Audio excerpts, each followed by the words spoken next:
I know that these humans are the real animals. I'll huff and I'll puff and I'll blow their house down.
I am the stone that the builder refused. I am the visual, the inspiration that made ladies sing the blues. I'm the spark that makes your idea bright. The same spark that lights the dark so that... Hey, my Mexican relatives, except for the ones who know they're settlers and they don't have our bloodline in them. Yeah. But check this out. It's still supposed to be La Familia. You know what I'm saying? Mi Familia, excuse me. Check it out. That 60% of Mexico's population in 1776 had some West African ancestry. This includes Afro-Indigenous in Spanish, and West African ancestry. By 1821, the Afro-Mexican population grew to 6 million. The indigenous population before colonization was 25 million, and by 1640, it was 1.2 million because of the decimation by the Spanish. The marriage between West African people and indigenous people were the reason for the resurgence of the Afro-Indigenous population in Mexico. 95% of Mexico's large city population was made up of Afro-Indigenous and West African people. This includes Guanajuato, León, Guadalajara, Morelia, San Luis Potosí, and Veracruz. This information is important because Mexicans need to unlearn the mestizaje myth and Did you? We only won the First World War, and we only won the Second World War because we were joined in those wars by millions of black and Asian people from around the world.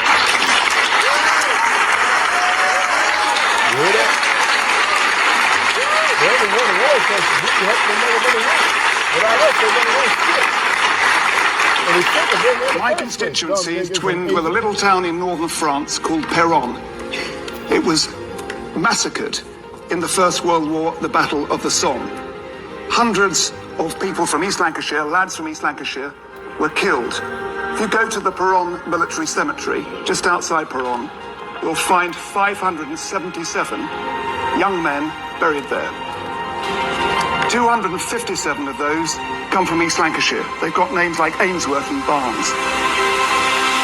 The others, more than half, have Indian or Pakistani sounding names, like Muhammad Khan in the 18th King's Own Lancers, or Sheikh Mohammed.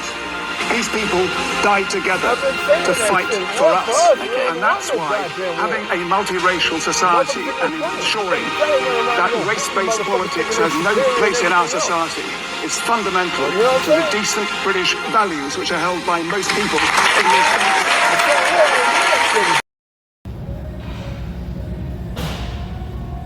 I'll mention them in a moment, which is fascinating. The Gulf Coast. Shit. About half of Alabama. Jesus. A little more than half of Mississippi, almost all Louisiana. All right, little sis, you have a good evening, all right? Devastation about 80 to 100 miles inland. Oh my God. West Coast, not quite so bad. It gets pretty high elevation pretty quick. There's an inland sea, what's going to become an inland sea. So the problem with California is that's where all the people live is on the coast. Where we have in Los Angeles, 15, 20 million people, they'll be gone. And you got Washington State and Oregon. The middle of the country, the Mississippi River, will split the country in two. The Mississippi River will be 100 to 200 miles wide, a couple hundred feet deep. The government's already planning for this. The main new capital will be Denver. Talk about that a little bit more. The eastern capital and the minor capital would be Atlanta, Georgia, the highest elevation major city east of the Mississippi. The government is already splitting, like, for example, the U.S. Army. The United States Army Northern Command is being split east-west of the Mississippi River. They've been doing that now for 8 or 10 years.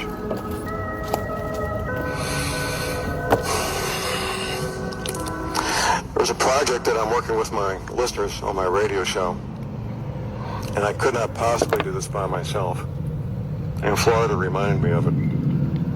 We're covering images from movies and television shows and now magazines showing continents with new coastlines.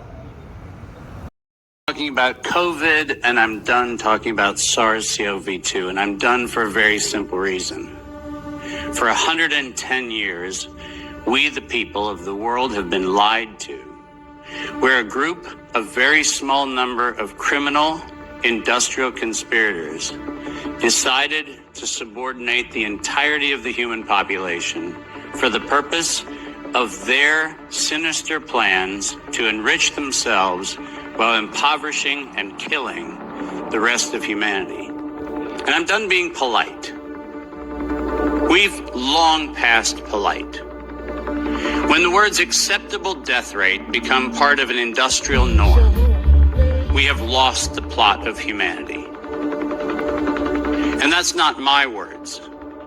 Those were the words of the World Health Organization and of Pfizer and of Moderna when they were given the authorization to begin the process of killing human beings in the interest of advancing their goals. Next slide. And I'm also not going to sugarcoat this. This is a criminal cartel. We are acting as though there's some sort of redeemable quality somewhere in some esoteric layer that somehow or another the World Health Organization must have some salutatory benefit. Well, I'm going to tell you, since its formation in the 1940s, the World Health Organization has been nothing more than a criminal cartel that has a sole and singular intent. And I will show you the document that proves what I'm saying. This is not an allegation. This is actually provable by their own words in their own hand. And they use a 4-step process to execute every one of their nefarious plans. They begin by planning an exercise, then they go to the business of funding that exercise, then they create the rationale for the thing that they're going to do, and then they deploy and profit. And leave it in the comment section if you feel like it.